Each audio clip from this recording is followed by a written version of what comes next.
You ready? Okay. Commissioners Court of Brazos County will meet in a workshop, and it's May the 27th, 9:30, Commissioners Courtroom, 200 South Texas Avenue, Suite 106. First item is call to order. Second is a presentation and discussion amending the Local Provider Participation Fund, LPPF, rate of fiscal year 2025. I'll turn it over to you, Nina. Good morning, Nina Payne. I am the budget officer for Brazos County. First of all, I would like to thank everybody for being here this morning. I would like to introduce Justin Flores and Michael Neal with Adelanto Healthcare Ventures. They are here to explain a few changes that might be coming down from HHSC in the state. And so I'd like for them to come up and explain. Feel free to ask questions, Court, because this will affect some things coming down. Just go ahead and announce your name and who you're with. Good morning, Judge. Good morning, Commissioners. We're so excited to be here today. Thank you for having us. My name is Justin Flores, and like Nina said, I'm with Adelanto Healthcare Ventures. I also have an associate of mine. His name is Michael Neal, and he can introduce himself in a second. But we represent the private hospitals here, some of the private hospitals here in Brazos County, Baylor Scott and White College Station, and St. Joseph Regional Health Center. And so we are here, and I know that Nina kind of gave a little synopsis, quick blurb, if you will. But we're here asking for the Commissioners Court to consider amending the rate that is currently in place for the Brazos County LPPF. And I know that she had mentioned that there were some commissioners that were newer, and so we did want to kind of give you guys the lay of the land, knowing that this has been something that you guys have been operating for a long time. You guys have a lot of knowledge on what's going on, and so we just kind of wanted to give you a quick kind of 101 on that, and then kind of explain why it's so necessary that we look to amend this rate.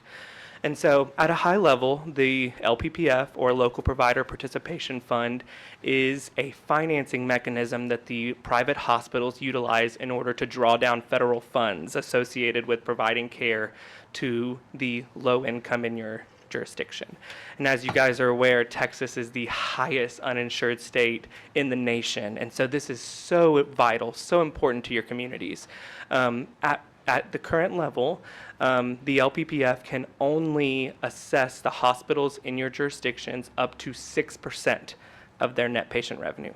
Currently, you guys are at 4% due to the need that was in your area that we projected.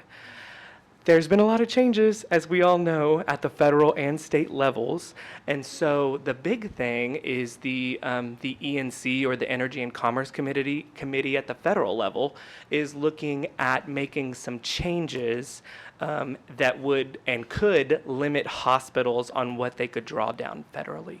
And so the hospitals are requesting that we amend this rate up to 6%.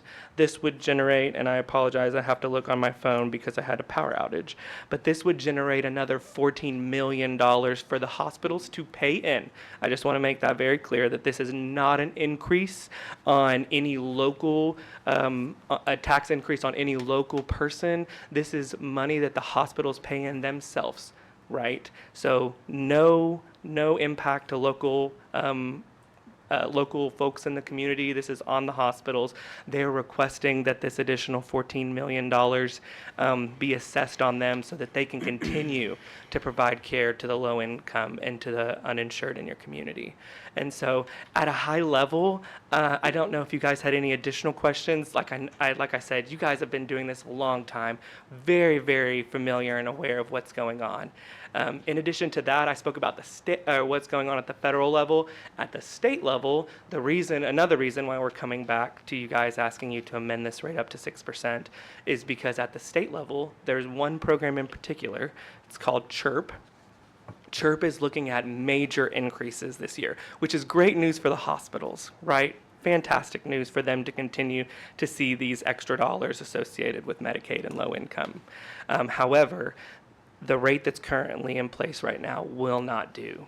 it needs to be at 6% in order for the hospitals to fully fund and not see cuts in that funding, right?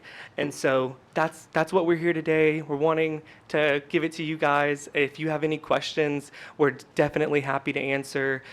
We know that this will potentially need to come back to a commissioner's court instead of it being in workshop, but I just wanted to preview it to you guys. So if you had any questions, we're here and happy to answer. Is there anything that I haven't said? I know I've been just babbling for a long time, but I wanted to give you guys the opportunity to ask questions. What do the other similar sized counties like ours, what are their rates? I will be honest, most of the jurisdictions across the state are at 6%. Brazos is actually one of 5 jurisdictions that are not at 6%. And historically, Brazos has been at 6%. In fact, this past year is the first year that we decided to go back down to 4 because we saw currently with the state and federal landscape that there wasn't a need for 6. There's not a need for hospitals to pay extra amount of dollars into the fund if they may not need it. And so therefore, we decided to kind of scale back, and kind of wish we hadn't, but to answer your question, most jurisdictions across the state, no matter the size, if we're talking about Angelina County in Lufkin, or if we're talking about Harris County in Houston, all of them are at 6% right now. I think you guys, Denton and Collin, which we're asking the same thing of them too. Those hospitals or those jurisdictions with hospitals that are not at 6%, essentially all of them are being asked to go to 6 due to this CHIRP program that I mentioned and it being such an increase in size and therefore requiring more dollars. Grayson County as well. He mentioned some of the bigger counties, but I'm sorry. My name is Michael Neal. I work with Justin here as well. Grayson County is another county. I'm not sure if the population is similar to Brazos, but it is, much smaller than Harris County as well. But like Justin said, I believe there's 31 counties or hospital districts in the state of Texas that run local provider participation funds. And like you said, I think there's only 5 or 6 total that are not at 6% currently. One other note, and this is authorized by the legislature, I think since 2015 for your county. You all have been great partners with your local hospitals. One important note here for folks who may be new to LPPFs is that by statute, the hospitals are not allowed to pass on these mandatory payments on to their patients. It's in law that they cannot add this on as a surcharge, so the hospitals do not do that. Any other questions? I know it's a lot, and I know that it's newer talking about this amendment piece, and it hasn't been done before, but I can assure you it's done statewide, and it's been done statewide for many, many years. And so, you guys have any questions for us? I'm just concurring with you that the need is great, and I suspect that the need is going to get greater over time with some of the potential changes that are coming down. The federal landscape is definitely something that we're keeping an eye on, and we work with the hospitals on the federal side as well to ensure that everything is where it needs to be, if you will, in order to get them the dollars so that they can continue to provide care to the most vulnerable patients that you guys see here, not just in Brazos County, but everywhere, really. Any questions? No question. I don't have any questions. We recognized a long time ago that the need for indigent care and the lack of funding for it. And when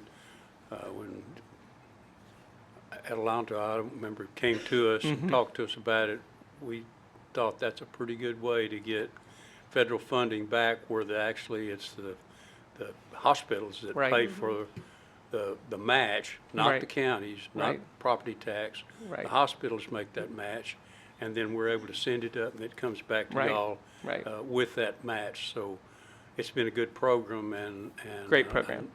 Something that y'all, as you deal with indigents, is something you really need. So. Yeah. Yeah. All right. Well, thank you guys so much. Nina, I'll give it back to you. Yeah. Thank you. So the next steps that we will have to take in order to amend the rate to the hospitals is I have to hold a public hearing, which means I have to post in the newspaper for so many days, come back for a public hearing, and then we'll take a vote on a regular commissioner's court. The deadline for us to have this amended is by the end of this month, by June 30th, by June. And so I'll prepare everything that needs to be done for the next couple weeks, and we'll have it set. Any questions? And if y'all like additional information, like he said, he was out of power, and so he wasn't able to print some things due to the weather last night. So I'll ask him to, Justin, to send me some stuff for extra information if y'all like, and I can email it to you. Sound good? That's all that I have. That's it? That's it. Okay. So we will end the workshop, and it's 9:47 or is it 9:41? 9:41. We'll come back at 10 o'clock for our regular session.